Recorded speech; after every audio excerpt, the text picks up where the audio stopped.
Milhões de trabalhadores convocados pela Força Sindical e demais centrais foram às ruas reivindicar mudanças na política econômica e o atendimento da pauta trabalhista. Fim do fator previdenciário, redução da jornada de trabalho para 40 horas semanais sem redução salarial, reajuste digno para os aposentados, mais investimentos em saúde e educação, transporte público de qualidade, fim do projeto 4330, que amplia a terceirização, reforma agrária e fim dos leilões do petróleo. O Dia Nacional de Luta, com greves e mobilizações, começou de madrugada em várias regiões do país, com paralisação de trabalhadores nas indústrias, no comércio e bloqueio de rodovias.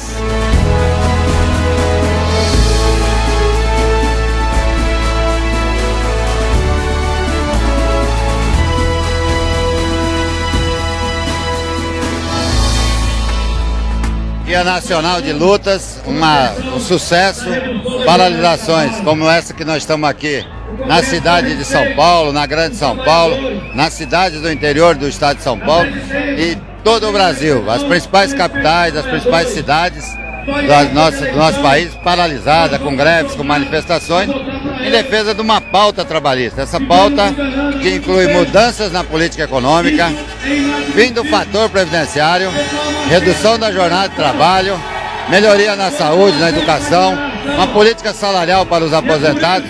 Enfim, essa pauta que está na mão da presidente Dilma e ela não cumpre. Então, por isso, esse Dia Nacional de Lutas, com tanta gente na rua. Por isso, desejar aos nossos trabalhadores que nós estamos na rua. Se não resolver, vamos fazer mais manifestações para fazer o governo, para fazer o Congresso Nacional a cumprir a pauta dos trabalhadores.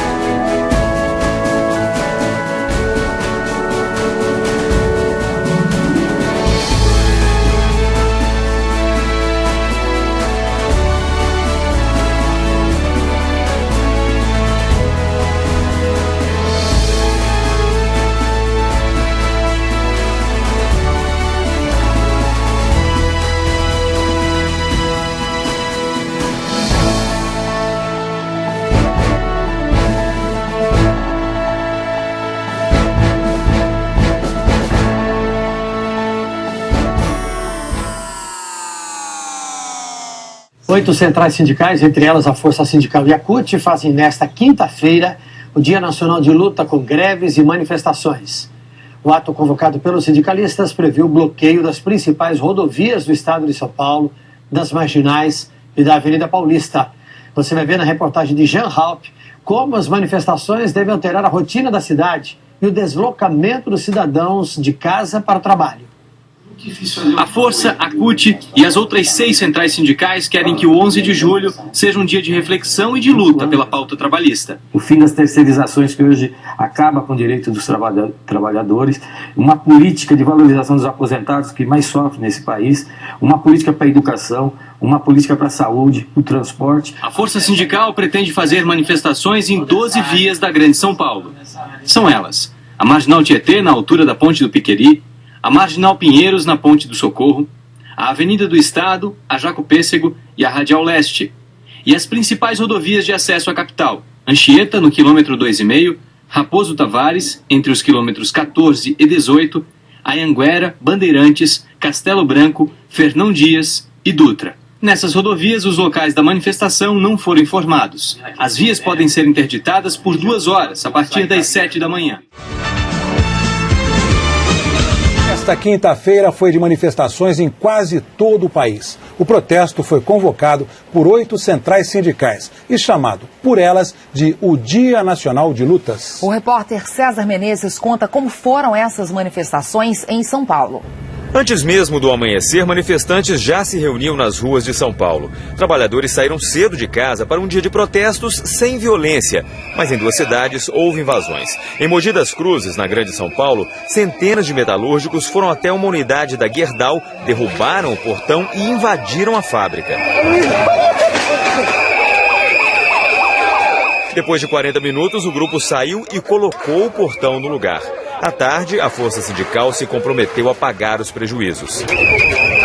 Em Bauru, no interior do estado, estudantes, sindicalistas e integrantes do MST invadiram a prefeitura para pedir melhorias no transporte, na educação e apoio à reforma agrária. O prefeito, que estava viajando, voltou para conversar com os manifestantes. Os organizadores do protesto impediram a entrada dos jornalistas. Na capital, o Dia Nacional de Lutas com Greve e Mobilizações foi tranquilo. A convocação foi feita por 8 centrais sindicais, entre elas as duas maiores, CUT e Força Sindical. Partidos políticos também se uniram às reivindicações.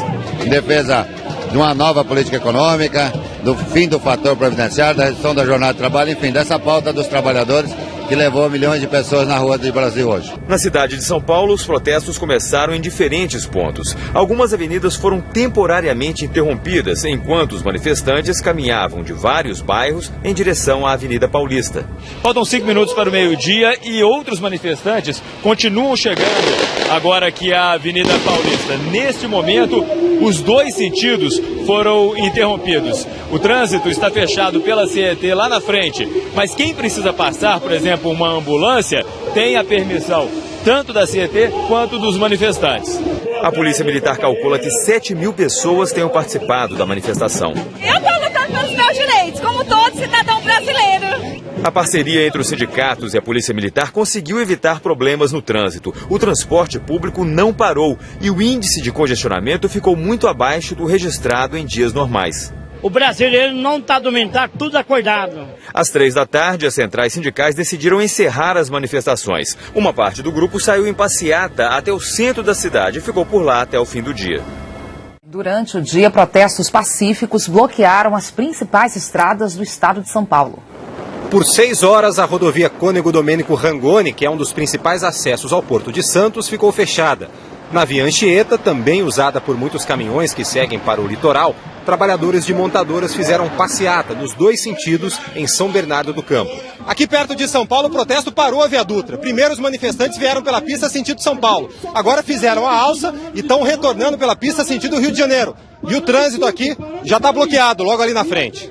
Só passou quem estava na pista expressa. A manifestação, segundo a Polícia Rodoviária Federal, reuniu pelo menos 1.500 pessoas. Uma das bandeiras mais fortes que é falada neste momento é a reforma política, é o fim do fator previdenciário, a redução da jornada de trabalho, a redução na tabela do imposto de renda. No Vale do Paraíba, a Dutra foi fechada em 4 pontos. Em São José dos Campos, manifestantes atearam fogo em pneus. Policiais chegaram com uma liminar da Justiça que impede a interrupção completa das rodovias federais no estado de São Paulo. A decisão estabelece multa de R$100 mil por hora de interdição e aponta como réus a União Geral dos Trabalhadores e a Força Sindical. O protesto continuou. Só à tarde, quando a Dutra já estava liberada, a Justiça incluiu na decisão os sindicatos que protestaram em São José dos Campos e em Guarulhos, mas não informou se eles serão multados. Em Ourinhos, na divisa com o Paraná, cerca de 200 pessoas impediram a cobrança de pedágio em mais uma rodovia federal, a Transbrasiliana. Em outro trecho, em Promissão, os manifestantes bloquearam a pista com tratores. Os protestos também ocuparam rodovias estaduais que ligam a capital paulista ao interior. Em São Paulo, a Raposo Tavares ficou parcialmente fechada por 2 horas. Em Cajamar e Jundiaí, interdições na via Anhanguera. Em Ribeirão Preto, a mesma rodovia foi ocupada por integrantes do movimento do Sem Terra, que reivindicam reforma agrária.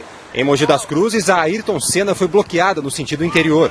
No começo da noite, o movimento do Sem Teto fechou os 2 sentidos da rodovia Regis Bittencourt, que liga São Paulo a Curitiba, na altura de Embu das Artes. O protesto é por uma nova lei de inquilinato no país. No Rio de Janeiro, o movimento convocado pelas centrais sindicais reuniu 5 mil pessoas no centro da cidade. Mas também houve manifestações em outros bairros. Ainda era madrugada quando cerca de 50 funcionários dos Correios impediram a entrada e saída de caminhões da central de distribuição em Benfica, no subúrbio do Rio. Segundo o sindicato da categoria, cerca de 60 mil correspondências ficaram retidas. Mas a paralisação não chegou às agências dos Correios. Os transportes públicos circularam com a frota completa. Tudo tranquilo. Melhor assim, né? Desde que seja tudo pacífico, tudo tranquilo.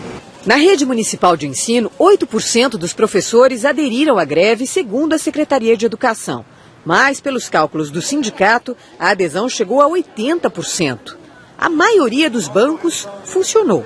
Bancários deixaram de trabalhar apenas no centro da cidade, onde integrantes de centrais sindicais fizeram piquetes. Cerca de 70 agências não abriram, de acordo com o sindicato. A Candelária, que foi ponto de partida das principais manifestações das últimas semanas, hoje reuniu representantes de vários sindicatos e centrais sindicais. Depois dos estudantes, nesta quinta-feira, os trabalhadores tomaram conta do centro do Rio. É um exemplo que a juventude nos dá e que a gente deve seguir. Ali estavam enfermeiras, portuários, advogados, químicos, trabalhadores da construção civil, com uma pauta única de reivindicações. Fim do fator previdenciário, nós reivindicamos redução da jornada de trabalho, nós reivindicamos reforma agrária. Dona Belinha, de 79 anos, viu a aposentadoria minguar. Para ela, estar ali era a chance de ser ouvida. O governo tem que tomar vergonha e não fazer covardia com quem é idoso. No início da passeata, um homem foi detido depois de ser visto quebrando uma vidraça da Igreja da Candelária. Um grupo reagiu e a polícia lançou bombas de gás lacrimogênio e balas de borracha. Em outro ponto da cidade, mais manifestação. Muitos estudantes e também famílias. Nada aqui é de uma noite pro dia, mas se for mudar, que seja para ele. A maioria protestava contra o governador Sérgio Cabral. A passeata foi em direção ao Palácio Guanabara, sede do governo estadual.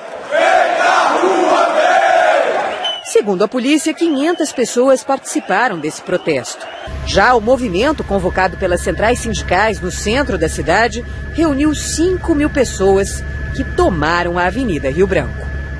Segundo a Polícia Rodoviária Federal, 18 estados no país registraram mais de 60 bloqueios em rodovias federais. Em Governador Valadares, no leste de Minas Gerais, o movimento dos trabalhadores sem terra fechou a BR-116 para pedir agilidade na reforma agrária. No Rio de Janeiro, portuários bloquearam os acessos ao porto de Itaguaí na BR-101. Houve bloqueios em pelo menos 39 trechos de estradas federais e estaduais do Rio Grande do Sul. Na BR-386, em Passo Fundo, integrantes do MST e da Via Campesina ocuparam uma praça de pedágio. À tarde, eles liberaram as cancelas para os motoristas passarem sem pagar. Protestos também na BR-163, em Sorriso, no norte do Mato Grosso. Em Goiás, o congestionamento chegou a 8 quilômetros na BR-153, na região metropolitana de Goiânia. 6 estradas federais passaram parte do dia bloqueadas em Pernambuco. Houve protesto também no acesso à rodovia estadual PS-60, que leva a Suape, o maior complexo industrial e portuário do estado. Por mais de 3 horas, manifestantes ocuparam uma das vias da ponte que liga Petrolina à cidade de Juazeiro, na Bahia. A manifestação começou cedo no sentido Salvador-Feira de Santana, na BR-324, deixando o trânsito muito lento. No Piauí, só ambulâncias e carros com doentes e idosos passaram pela BR-343 na altura da cidade de Altos. Houve registro de bloqueios no perímetro urbano da BR-101 em Natal, em 2 rodovias federais de Sergipe, 3 da Paraíba e 3 de Alagoas. No Pará, comerciantes fecharam pela manhã o trecho urbano da Transamazônica. Eles reivindicam melhores condições nas estradas. Apenas no Paraná houve registro de prisões. 6 integrantes do MST foram presos. Em Curitiba, metade da frota de ônibus deixou de circular no fim da tarde. Garis aderiram à paralisação e saíram em passeata pelas ruas do centro. 10.000 funcionários das montadoras de automóveis participaram dos protestos. No maior hospital público do Paraná, só foram atendidos os casos de emergência. E em Florianópolis, servidores municipais ocuparam uma das pistas da ponte que dá acesso à capital. Não houve incidentes. No fim da tarde, integrantes do movimento Passe Livre invadiram o maior terminal de ônibus de Florianópolis e pularam as catracas sem pagar as passagens. 2 pessoas foram detidas por desacato à autoridade. Em Porto Alegre, a paralisação deixou mais de 1 milhão de pessoas sem transporte público. A cidade ficou vazia. Só 30% das lojas abriram. Escolas e agências bancárias permaneceram fechadas. O principal motivo foi a falta de transporte público. O trem parou ainda pela manhã, depois de um vagão ser depredado. E os ônibus ficaram nas garagens. As empresas alegaram falta de segurança. A Justiça determinou que pelo menos 30% da frota estivesse em circulação. Mas nessa empresa, por exemplo, dos 700 motoristas, menos de 40 apareceram para trabalhar. Aqui, como na garagem de outras companhias, os ônibus não saíram, deixando 1.200.000 pessoas sem transporte coletivo na capital gaúcha. Eu tive que correr atrás da linha de táxi. Caminhei bastante para conseguir e agora estou tentando achar outro para poder voltar para casa. Caminhadas de protesto organizadas pelas centrais sindicais cruzaram as principais cidades do estado, pedindo mudanças. 40 horas semanais, o fim do fator previdenciário e o fim das terceirizações, que é o projeto das terceirizações que tem lá em Brasília. Em Pelotas, um ônibus foi apedrejado e um passageiro ferido sem gravidade. Em Santana do Livramento, na fronteira com o Uruguai, mais de 100 manifestantes ocuparam por 1 hora o prédio da prefeitura. O ato convocado pelas centrais sindicais em Salvador deixou a cidade sem ônibus nas ruas durante 3 horas. Com os rodoviários mobilizados nas garagens, os 2.500 ônibus não saíram no horário habitual, 5 da manhã. Por toda a cidade, pontos de ônibus lotados. Muita gente já contava com atraso na chegada ao trabalho. Como é que eu vou chegar às 7 horas no meu serviço com a paralisação dessa? Só às 8 da manhã os ônibus começaram a circular em Salvador. Mais de 1.400.000 pessoas por dia dependem deste, que ainda é praticamente o único meio de transporte coletivo da cidade. No centro, o comércio popular não abriu as portas pela manhã. O sindicato dos comerciários fechou uma avenida. Os bancos também não funcionaram e algumas agências estavam protegidas por tapumes. Não houve aulas nas escolas estaduais e municipais. No começo da tarde, trabalhadores de diversas categorias saíram em passeata pela região central. Entre as reivindicações, o combate à corrupção. Protestando contra as irregularidades que estão acontecendo no país, contra a corrupção e muitas outras coisas erradas que nós temos que vir para contestar e tentar corrigir isso aí de alguma maneira. A manifestação foi pacífica e terminou em frente à prefeitura. E houve manifestações também nas outras capitais do Nordeste. Em Natal, 8.000 pessoas foram às ruas, de acordo com a Polícia Militar. O protesto foi tranquilo, mas os manifestantes chegaram a queimar pneus. Em Fortaleza, a concentração foi na Praça do Ferreira, no centro, e, segundo os organizadores, reuniu cerca de 1.000 pessoas. Em Aracaju, alunos das escolas públicas ficaram sem aulas. 50 postos de saúde não funcionaram.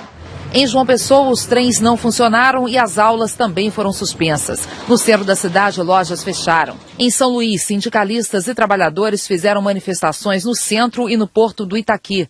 Cerca de 1.000 manifestantes fizeram passeata pelas ruas de Teresina. Os comerciantes fecharam as portas mais cedo. Em Vitória, o protesto organizado pelas centrais sindicais paralisou os transportes públicos. Cerca de 700.000 pessoas ficaram sem ônibus. Lojas não abriram. Manifestantes colocaram fogo em pneus e bloquearam ruas e acessos da cidade. No fim da manhã, eles foram recebidos pelo governador do estado e pelo presidente do Tribunal de Justiça. Também houve protesto em frente à Assembleia Legislativa. Manifestações convocadas pelas centrais sindicais também foram realizadas nas capitais da região norte. Em Manaus, os rodoviários paralisaram 40% da frota dos ônibus. Manifestantes se reuniram em frente à sede da Prefeitura de Belém. Eles cobraram mais investimentos na saúde e a redução do preço das passagens de ônibus.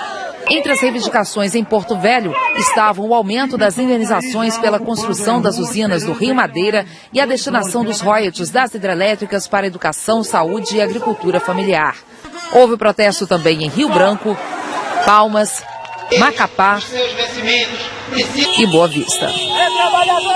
Vamos ver como foram as manifestações nas capitais do Centro-Oeste. A maior delas foi em Campo Grande. Segundo as centrais sindicais, 12.000 manifestantes se reuniram no centro da cidade. Os transportes públicos funcionaram normalmente.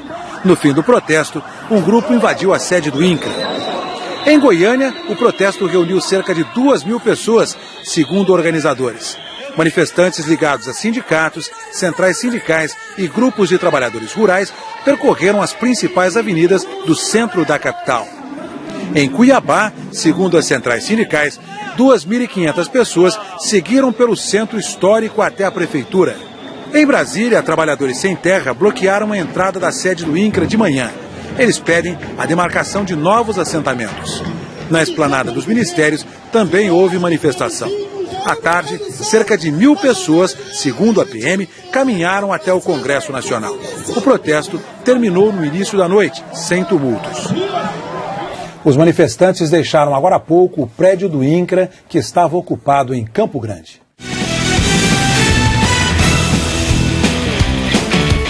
No Dia Nacional das Lutas, convocado pelas centrais sindicais, vários pontos da cidade foram bloqueados e algumas vias ainda estão fechadas agora no início da noite.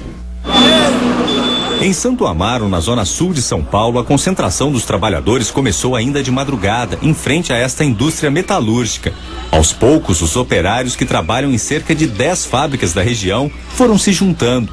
Eles trouxeram faixas e cartazes. A manifestação, que marca o Dia Nacional de Luta pela Pauta Trabalhista, foi convocada pelas centrais sindicais. O presidente da Força Sindical, Paulo Pereira da Silva, o Paulinho da Força, foi um dos primeiros a chegar e disse que as manifestações das centrais têm uma pauta de reivindicações própria. E essa pauta é muito clara, é uma pauta que diz que nós queremos reduzir a jornada de trabalho para 40 horas semanais, queremos acabar com o fator previdenciário e queremos mudança na política econômica. Essa política econômica que leva o Brasil a ter desemprego, já temos desemprego na indústria, e além da volta da inflação que corrói o salário das pessoas. Ao amanhecer, os manifestantes seguiram em caminhada pela Marginal Pinheiros, ocupando 2 faixas da via na pista sentido Interlagos. E essa pauta de reivindicações não é nova. Foi aprovada em 2010 na 2ª Conferência Nacional da Classe Trabalhadora. O problema, segundo os sindicatos, é que de lá para cá nada avançou. A manifestação serve como um recado para o governo federal e tem até um certo tom de ameaça. As centrais sindicais não descartam uma greve geral.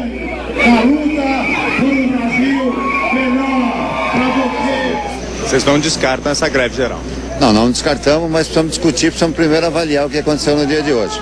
Acho que hoje é um dia importante e a gente tem que avaliar exatamente o que aconteceu, quais foram as categorias que não aderiram e por que não aderiram, e aí sim a gente definir se é greve geral ou se não é, nos próximos passos que a gente deve definir. A CUT, que também participou das manifestações pelo país, pede ainda o plebiscito da reforma política. A proposta defendida pelo governo federal é criticada por outras centrais sindicais. Pelo caminho, os manifestantes encontraram outros grupos e seguiram até a Ponte do Socorro.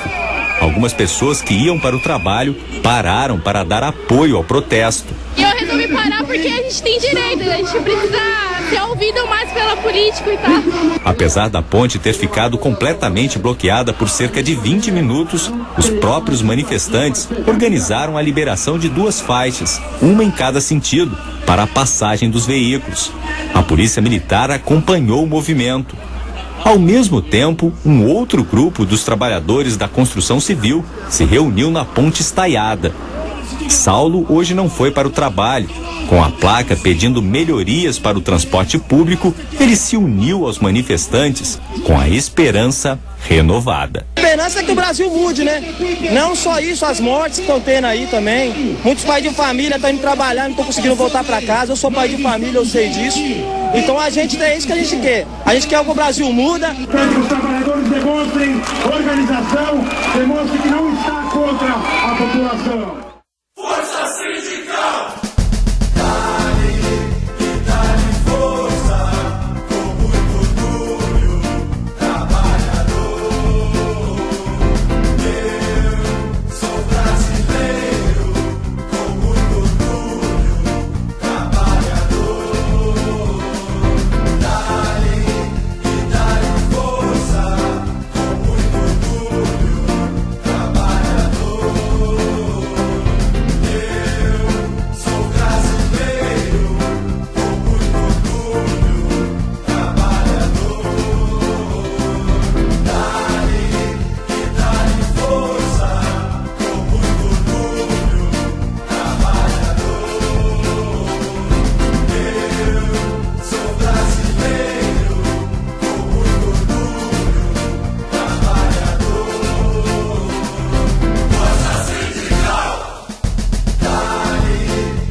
unido, jamais